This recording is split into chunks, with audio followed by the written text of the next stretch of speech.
Hi, Jeff at Tone here. How's it going? Hey, well, it's Friday, and you know what that means. It's time for another episode of Shitty Album Fridays. Now, for those of you that are new, Shitty Album Fridays is not about bad records. It's about musical guilty pleasures that are anything but audiophile recordings. So, that being said, big shout out to our sponsors Verify Audio, YG Acoustics, and the folks at Audio by Van Alstyne. So, Sean from Chicago's back. We might even get an appearance from Lola, his super cute bulldog. And here's today's albums. Take it away, Sean. Okay. I picked for this week's episode the self-titled record by Klaatu, which I I have love it. here on the on cassette tape. Uh, all the kids love cassettes now, you know. Yes. But uh, but no, this is an album I first heard about a long, long time ago. My brother-in-law had the 8-track tape of it, and he told me that back in the 70s, for some reason, everybody thought that this was actually the Beatles recording under a fake name. Really? I But didn't know that. that Okay. was that was sort of the hype around the album, and that's why the first album sold so well, and the rest not so much so. Duh. I I don't think it sounds anything like the Beatles at all. I don't know. I guess people in the 70s were not smart. I No, but no. it is a I mean there are some Beatle-esque songs on here. I think was it calling occupants of interplanetary craft is kind of Beatle-esque. So is Sub Rosa Subway, but a lot of it not so much so, at least to me. The vocals sound nothing like the Beatles. I don't know where this came from, but that was sort of the myth swirling around this record was that it was actually the Beatles. It's the second coming of the Beatles under a fake name. You know, the cover art had no band pictures on it, so it's on Capitol. So were the Who Beatles. knows? So I guess that was the thought process. You know, but But ignoring all that, it's actually a really solid kind of 70s pop record. I think it's kind of great.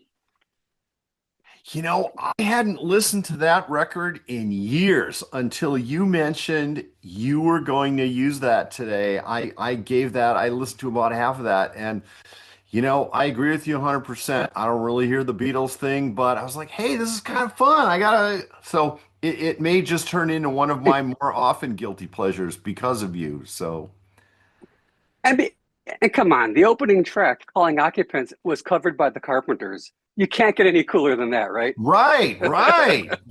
So yeah, I mean, It's a pretty great cover, too, I will say.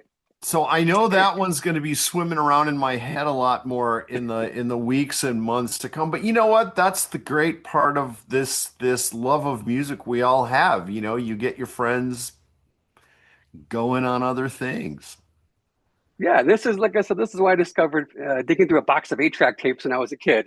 So my brother-in-law told me all about it. So Oh, I that's love how I it.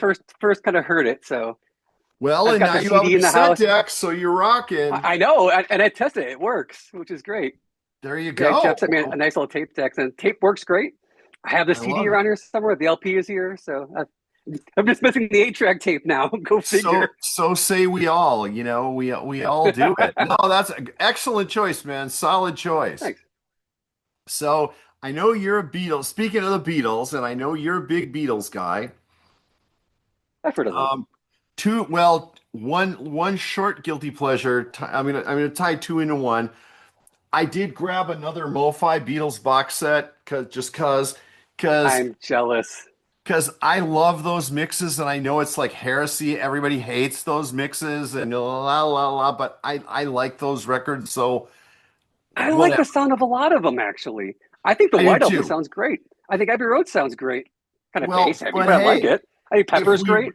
if we really want to get tied to the stake and be really, like heretical about the Beatles,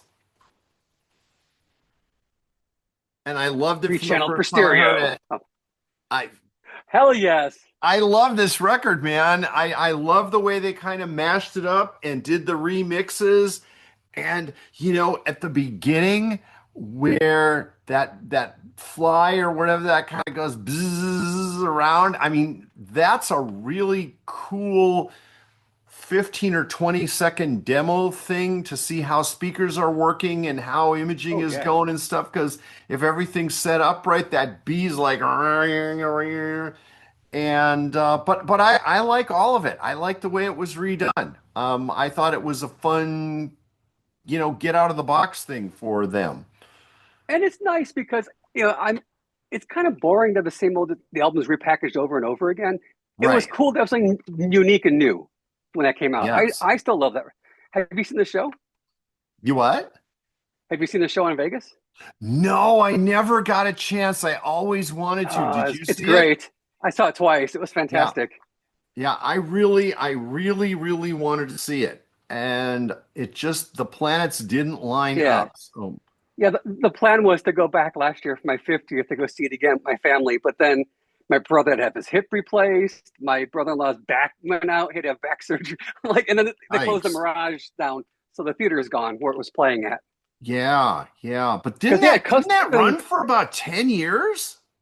over that. I think yeah, it just closed last year, and whenever that CD came out was when it first ran. Yeah. And I thought it was just a 10-year run, but I think it ran closer to about 16, 17 years. It's a long run. Wow. Wow. I saw it early on and I saw it later on, and they did change the show a little bit. So it was kind of cool. I still got something new out of the experience a second time. Okay. Plus, they had, the theater had two tiers, like a lower, like a main floor and like a balcony seat. So you got a different experience based on where you were sitting, the way the show was presented. And all the seats had speakers in them. So the surround effect was phenomenal Oh, in that bet. space. It was Yeah. really cool. In the I mean, pre-dome days, right? yeah, pretty much, right? It was phenomenal. I'm sad you didn't see it. It was wonderful. Well, what have you got for Hopefully, me next? Oh, I'm I sorry. gotta I'm getting ahead of imagine. myself. I gotta imagine they'll bring it back. Just I'm hoping they build a new theater somewhere out there. Well, or Even maybe if, they'll do the Kiss thing and they'll just get holograms of them to play or right? Well, you something. got. I heard they're opening a Hard Rock Cafe there, where the Mirage was. I could have misheard, but if that's the case, I think that show obviously would fit the Hard Rock Cafe. I mean, Oh, that'd be yeah, perfect. yeah. Bring it Because, back. I mean, I don't know if it's open or closed right now, but I remember in Vegas, the Hard Rock used to be a couple blocks down and a couple blocks over where The where sign did, is that right? The did is it, CES used to be? It was there. it It was right across the street from where CES used to be. At the not the Alexis Bellagio. Park. It was right across the street Okay, from the Alexis Park. That's it. So that yeah. should be it. Have you seen anything at the Dome in Vegas? No, not yet. That I haven't done. You know what? We should do that, man. We should meet halfway there. Well, it's a little more than halfway for you, but it's It's a short flight. yeah, yeah, we should do that. Okay, Yeah, so I what's would love to. what's your next choice, man?